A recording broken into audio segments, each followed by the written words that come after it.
Ugh, the Aladdin Deck Enhancer. What the hell does this thing do? It enhances your deck? Does it give me a new charbroil grill? Some new patio furniture or something? Huh. Upgrade your Nintendo Entertainment System? Wow, really? Designed by the inventors of Game Genie? That thing that helps you cheat and enter all kinds of crazy codes? The Game Genie was awesome, so I bet this thing will be pretty cool. 64K memory upgrade for better graphics, bigger games? Nice! Aladdin is the future in console gameplay. Okay, let's see it upgrade my NES games. Maybe it'll take shitty games and turn them into good games.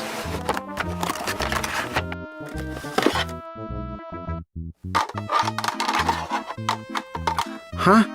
Doesn't fit.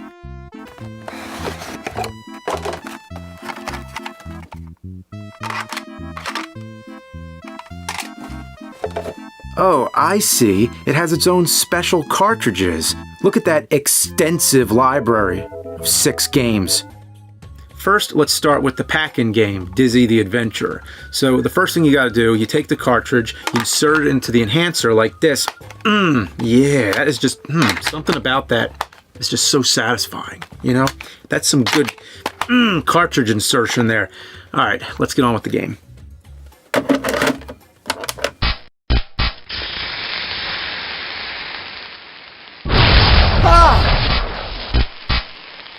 What the fuck? That almost killed me! I guess my top loader took one too many bad games. Well, no worries, I have some alternatives. So it doesn't work in anything except the original NES. So I tried all 3 of my original NES models. First one didn't work. Second one didn't work. And the third one... Let's play Dizzy. It works! Alright, time to play. Dizzy and Daisy were walking through the woods searching for Pogi, their pet Fluffle. What's a Fluffle? They accidentally stumble onto the evil wizard Zack's castle when Daisy gets a spell put on her and falls into an endless magical sleep. And now it's up to Dizzy to save her. Okay, the game starts you off in this cave with a few items and a locked door. Grab the items and use them to get out of the room. You burn the pile of straw with the match, you throw some water on there. Okay. So I guess don't get too close. So you get out of the cave and walk around, you find an item, you talk to a character, and you use the item. It's an interesting game, but kind of boring. Now, the one thing I'm really confused about here, this doesn't look any better than a regular NES game. Didn't they say that this was going to upgrade it? Next we have The Fantastic Adventures of Dizzy. This time he doesn't die in one hit at least, but he's still just as lame. Using items here is not as easy as in the first one. You have to make sure you pick them up in the right order, otherwise you drop them. Big Nose freaks out. Holy shit. You play as Big Nose, the caveman, slipping and sliding all over a slimy, shitty, putrid mess of horrid graphics. The game kinda feels like a mix between Sonic the Hedgehog and Adventure Island, but with all the fun taken out. You bounce on mushrooms and collect bones. You can get a rock ball or whatever it is to shoot at enemies. Without it, you have a club that's damn near useless. You have to be extremely close to an enemy to hit them, so most of the time, you just take a hit and die. Oh, and the sound? Oh, it's like an Atari game, or Mega Man on DOS. Next we have Linus Spacehead's Cosmic Crusade. It starts off like a point and click, and then it goes to basic platforming with some of the worst possible controls. Linus moves as slow as duck shit and twice as slippery. Trust me, duck shit's slippery. Once Linus jumps, you better be okay with where he's going because you can't control him after he leaves the ground. No mid-air steering, you know, like Mario. Also, he dies in one hit. So if I'm not jumping off cliffs, I'm jumping into enemies. Either way, I die. Linus Spacehead. More like Linus Shithead. Here we have Quattro Adventure and Quattro Sports. Each contain 4 different games for 4 times the suckage. Baseball. Hitting feels okay, but the ball moves really slow. Oh, and pitching and fielding, those are even worse.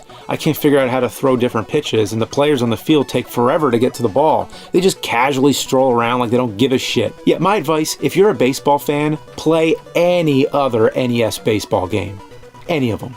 Next is BMX Simulator, more like crashing and falling simulator. I can't stay on the bike for more than 8 seconds. The control's about as shitty as that movie Rad BMX. Soccer Simulator, for those who want a raging headache and motion sickness with their soccer games. The game always switches your control to the player closest to the ball, which should make sense, but every time it switches, I'm not ready and end up running all over the place. Soccer ball looks like a pepperoni pizza too. 3 sucky Quattro sports games down and 1 more to go. Pro Tennis. The game ranges from playing like ass to playing like shitty ass. The serve seems to do whatever it wants. The window to hit is so precise and seems to change whenever it feels like it. Sometimes I can get it and even ace the computer, but most of the time I fault. You control where you hit with the D-pad, but sometimes when I'm trying to aim the ball, I end up missing because I ran past it. So Quattro Adventure, 4 more shitty games, let's go. Treasure Island Dizzy is definitely the worst one so far. It's slow and choppy, and once again, Dizzy dies from everything. Look at this, I try to get the money that's in shallow water, but Dizzy dies. This is a beginner's trap if I've ever seen one. What kind of video game character can't tread water that's just above their head? So fuck this game, and fuck Dizzy. Linus Shithead, again. Ah, I see. The other game, Linus Cosmic Crusade, was actually the second game. This is the first. You ride bubbles to the top, but watch out, they pop and have a completely random pattern. And you have limited time. If you're not fast enough, Linus drowns. Even after you get to the top, he still loses oxygen. Is he so stupid he just forgets to stop holding his breath? The next level has killer coconuts everywhere. Linus has the same shit controls as the other, so I just die. Fucking Linus. Boomerang Kid. You run around and collect boomerangs. You can't attack and die in one hit. That's all. There's nothing else to say. And the last Quattro Adventure game, Super Robin Hood. You run around collecting keys, treasure, and opening doors. Robin Hood has this goofy smile all the time.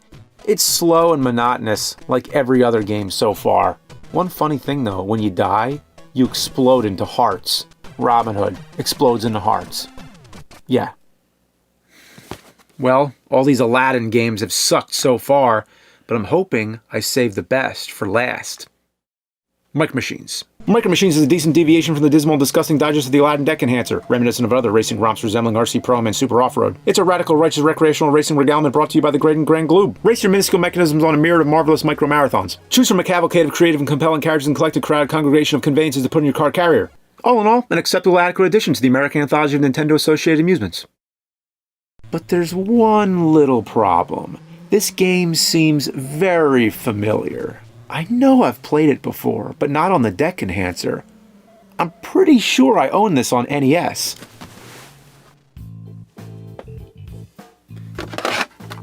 I knew it! Micro Machines. It's one of those weird-ass gold carts. Those third-party unlicensed titles from the unholy alliance of Camerica and Codemasters. They're distinguished by those mysterious switches on the back. The switches have 2 positions, A and B. What are they for?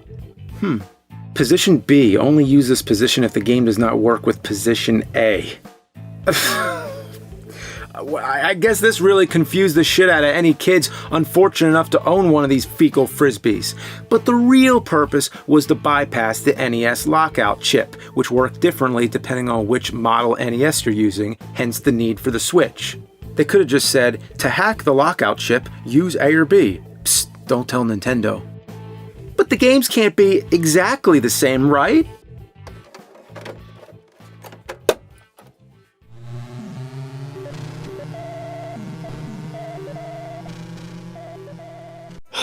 The games are exactly the same. There's no difference.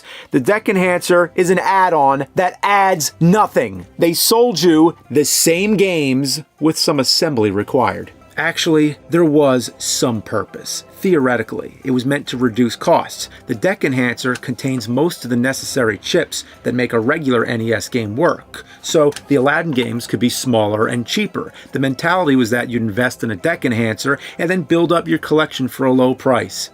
Well, no thank you. I think I'll just stick to my regular third-party, unlicensed, crappy Camerica games. Oh, but of course there was that one exclusive game, Dizzy the Adventurer. Does that one make it worth it?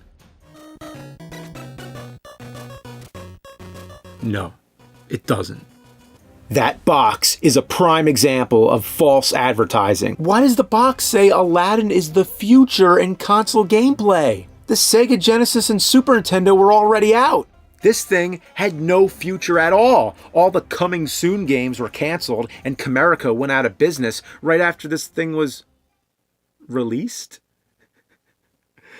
They went out of business right after it was announced. It was a death sentence, a curse that shrouds its release status in all-consuming mystery. I mean, sure, it got made and discovered thanks to inventory liquidators and eBay, but if this thing never officially came out, then not only did it not have any future, it didn't have any past either.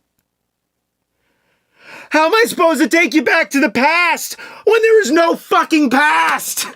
I had no business complaining about something that didn't even come out. I wasted my breath.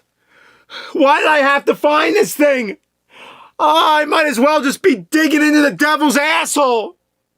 Fuck.